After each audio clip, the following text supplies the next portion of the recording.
Hello back and welcome to another episode of my creepypasta readings.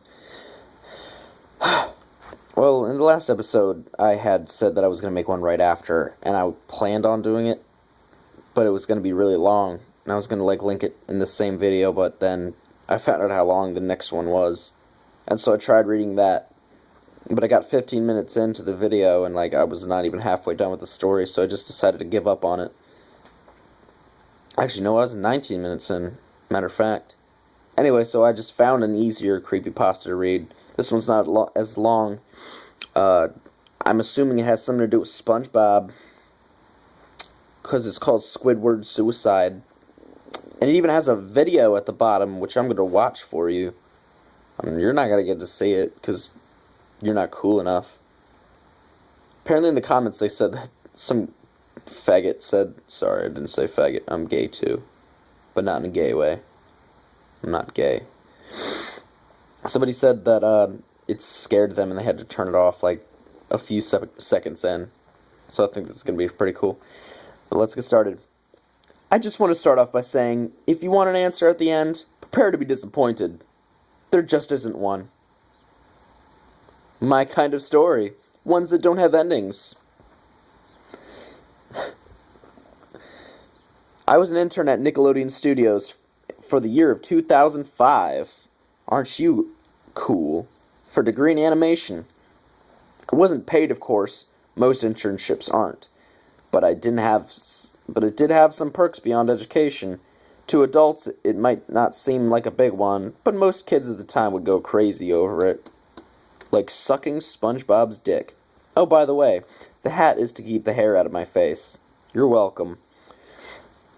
And now it looks stylish.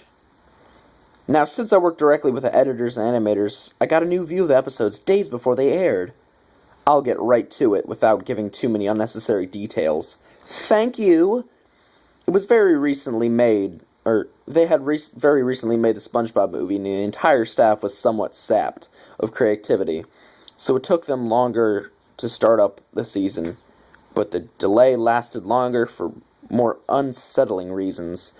There was a problem with the Series 4 premiere that set everyone and everything back for several months. And it also caused me to stop becoming a virgin. Because I killed my dick with a cocaine pencil. Me and two other interns were in the editing room, along with the lead animators, sorry for this lighting bullshit. It's daytime outside, unfortunately. Lead animators and sound editors for the final cut. Received the copy and of what was supposed to be Fear of the Krabby Patty, and gathered around the screen to watch. Now given that it isn't final yet, animators often put up a mock title card, sort of like an inside joke for all of us, with phony, oftentimes lewd titles such as "How Sex Doesn't Work" instead of "Rockabye Bill Valley," where SpongeBob and Patrick adopt a sea scallop. Nothing particularly funny but work-related chuckles. So when we saw the title card Squidward Suicide, we didn't think it was more than a morbid joke. One of the interns did a small throat laugh at it. What the fuck is a throat laugh? This guy on drugs? Probably. And happy-go-lucky music plays as normal. The story began with Squidward practicing his clarinet, hitting a few sour notes like normal. We hear SpongeBob laughing outside, and Squidward stops, yelling at him to keep it down, as he has a concert that night and needs to have practice. SpongeBob says okay, and goes to see Sandy with Patrick. The bubble splash screen comes up to see the ending of Squidward's concert. This is when things began to seem off. What, the fact that Squidward's bad playing actually let him become in a concert? Probably. I don't know if you watched it. You clearly have, since you're the fucking intern, but Squidward would never get a concert. Duh. While playing, a few frames repeated themselves, but the sound doesn't. At this point, the sound is synced up with the animation, so yes, that is not common. But when he stops playing, the sound finishes as if the skip never happened. And there's a slight murmuring in the crowd before they begin to boo him. Not normal cartoon booing like is common in the show, but you could very clearly hear malice in it. Squidward's in full frame and looking visibly afraid.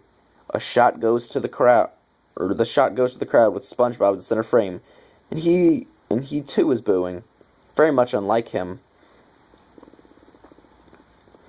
That isn't the oddest thing, though. What is odd is everyone has hyper-realistic eyes. Very detailed. Clearly not shots of real people's eyes, but something a bit more real than CGI.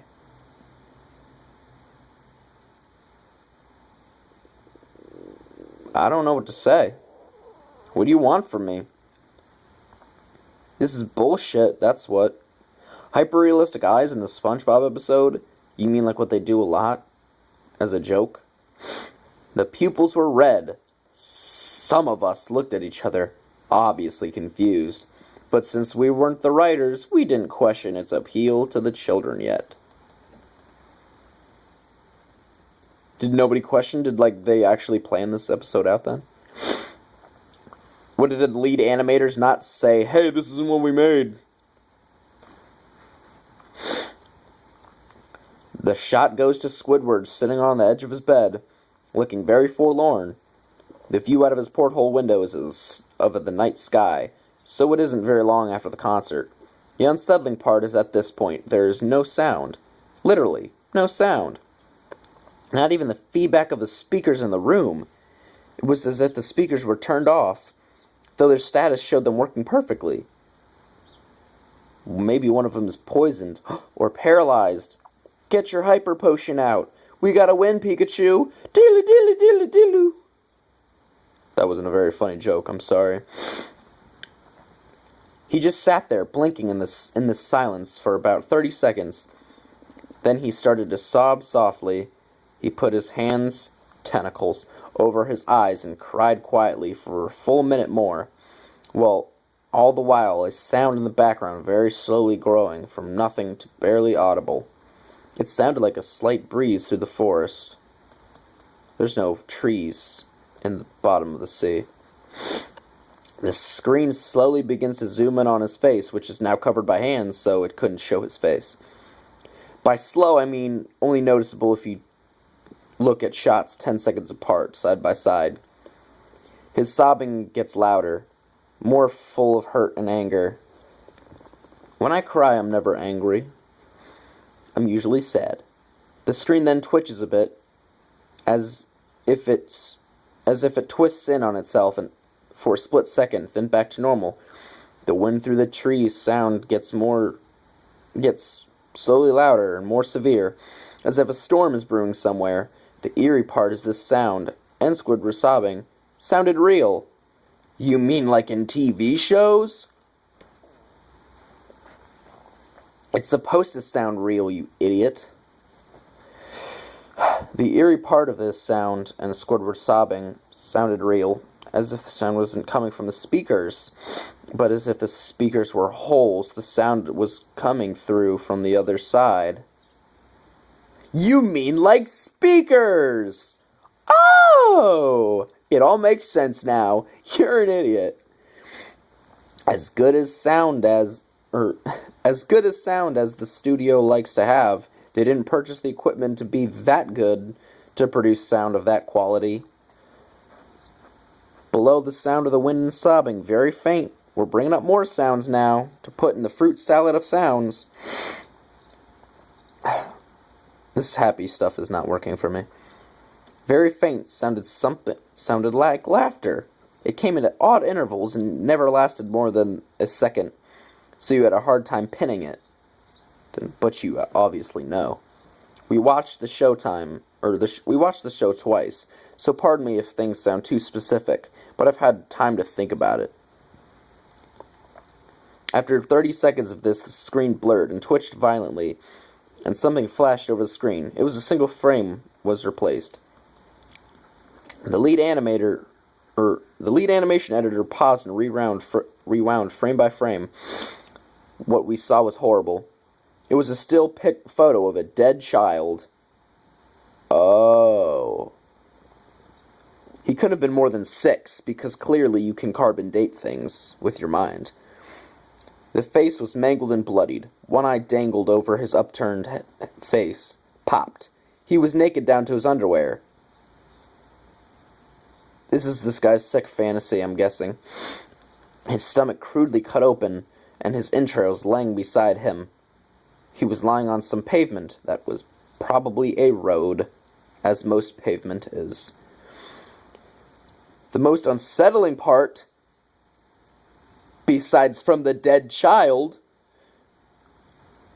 was that there was a shadow of the photographer. Yeah, because dead kids, the most unsettling part is a shadow. There was no crime tape, no evidence tags or markers, and the angle was completely off from the shot designed for evidence. Oh!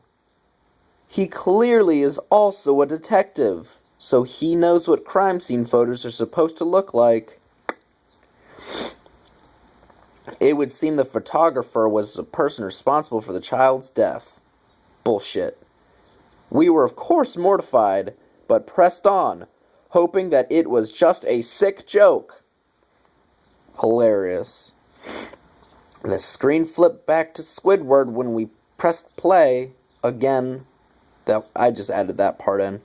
Still sobbing, louder than before, and half body in frame. There was now what appeared to be blood running down his face from his eyes. The blood was also done in a hyper-realistic style. Of course. Looking as if you touched it, you would get blood on your fingers. No. The wind sounded now as if it was the gale blowing through the trees. There was even snapping sounds of branches. The laughing in deep baritone, lasting at longer intervals and coming more frequently. After about 20 seconds, the screen again twisted and showed a single frame photo. The editor was reluctant to go back. We all were, but we knew we had to. No, you don't. This time the photo was that of appeared to be a little girl, no older than the first child. She was laying on her stomach. Her barrett's in a pool of blood next to her. Her left eye was popped out and popped, naked except for underpants. Her entrails were piled on top of her, above another crude cut along her back. Again, the body was on the street, and the photographer's shadow was visible, very similar in size and shape to the first. I had to choke back vomit, and one intern, the only female in the room, because we hate women, ran out. The show resumed.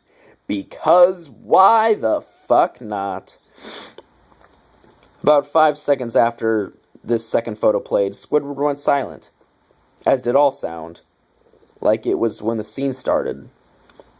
He put his tentacles down, and his eyes were now done in a hyper-realism like the others were in the beginning of the episode. They were bleeding, bloodshot, and pulsating.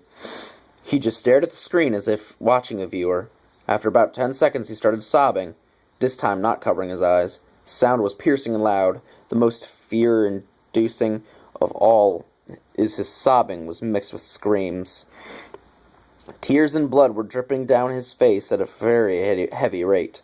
The wind sound came back, and so did the deep voice laughing. And this time, the still photo lasted for a good 5 frames. The animator was able to stop it on the fourth and backed up. This time, the photo was of a boy about the same age, but this time the scene was different. The entrails were just being pulled out of a stomach wound by the large hand. The right eye popped and dangled. Blood trickling down it. I don't know what that thing is. People keep texting me and things. The animator proceeded. It was hard to believe, but the next one was different.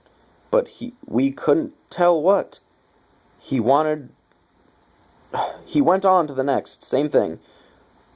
He went back and played it, or to the first, and played them quicker, and I lost it. I vomited on the floor. The animating and sound editors gasping at the screen. The 5 frames were not as if they were 5 different photos, but they were played as if they were frames of a video. We saw the hand slowly lift out the guts, and we saw the kid's eyes focus on it. We even saw 2 frames of the kid beginning to blink. The lead sound editor told us to stop. He had to call the creator to see this. Mr. Hillenberg arrived within 15 minutes. He was confused as to why we were calling him down there, so the editor just continued the episode. Once a few frames were showed, all screaming, all sound again stopped. Squidward was just staring at the viewer, full frame, in his face for about 3 seconds. The shot quickly panned out, and the deep voice said, "Do it!" Because it was Batman. And we see in Squidward's hands is a shotgun.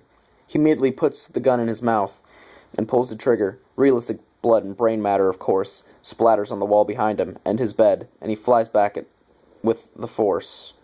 What? He flies back with the force. Oh, now apparently he acquired the force. You got it, Luke. The last 5 seconds of the episode show his body on the bed, on his side, one eye dangling of what's left of his head above the floor, staring blankly at it, because he's dead. Then the episode ends. Mr. Hillenberg is obviously angry about this, of course. He demanded to know what the heck was going on. Most people left the room at this point, so it was just a handful of us to watch it again. Viewing the episode twice only served to imprint the entirety of it in my mind and caused me horrible nightmares. I'm sorry I stayed. The only theory we could think of was the file was edited by somebody in the chain of the drawing studio here. The CTO was called to analyze what had happened. The analysis of the file did show that it was edited over by new material. Oh! However, the timestamp said that it was a mere 24 seconds before we began viewing it. Woo! All equipment involved was examined for foreign software and hardware, as well as glitches. As if the timestamp may have been glitched and showed the wrong time, but everything checked out fine. We don't know what happened, and to this day, nobody does. There was an investigation due to the nature of the photos, but nothing came of it. No child seen was identified, and no clues were gathered from the data involved, nor physical clues in the photos. I never believed in unexplainable phenomena before, but now that I have something happen and can't prove anything about it beyond anecdotal evidence, I think twice about things. Alright, that was pretty good. And I don't have eyebrows. Now I do. And it was a pretty good thing, and now there is a video of a creepy Squidward guy. Let's watch it. Ba-da-ba-da-ba-ba. You're not gonna get to see it, but I am.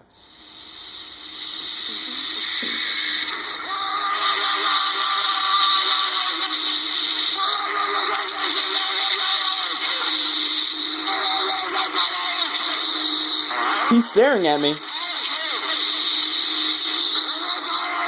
There's like Hitler yelling in the background for some reason.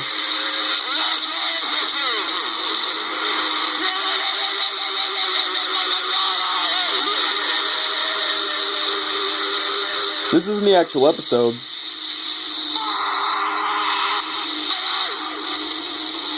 I'm staring into his eyes. Weird and creepy.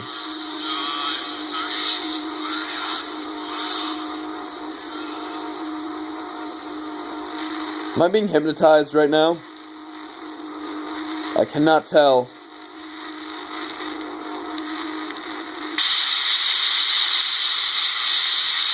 If there's gonna be a jump scare at the end, I'm gonna be mad. I'm gonna be so mad, bro. Is there gonna be any payoff to this at all? Maybe? I'm not getting any nightmares.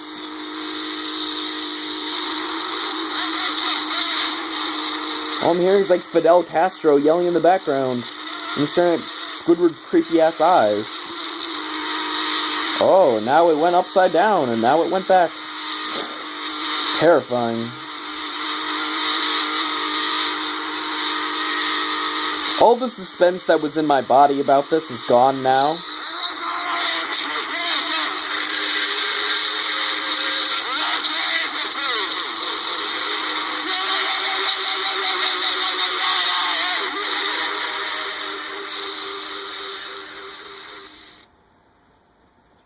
That was it? Well, the video that goes along with it is nothing. It's a minute and 58 seconds of nothing. Just weird Fidel Castro yelling in the background, and just a shot of Squidward's eyes with 2 little tiny edits that make something change. It's stupid and pointless. Well, that wasn't a very good payoff. I will give it this, it's creepy, I guess. Maybe. But the story is kind of dumb. Apparently this is a very popular one. Not to me. But of course I hate everything. Anyway, if you want to check it out, there's a creepypasta wiki, or whatever. It's stupid, though. I don't like it. Because it just is so hard to navigate. So I just gotta keep hitting random pasta every time. Because I can't find a way to navigate through there. Anyway, I hope you enjoyed my reading of this story, and if you did, give me a kiss. Enjoy your day.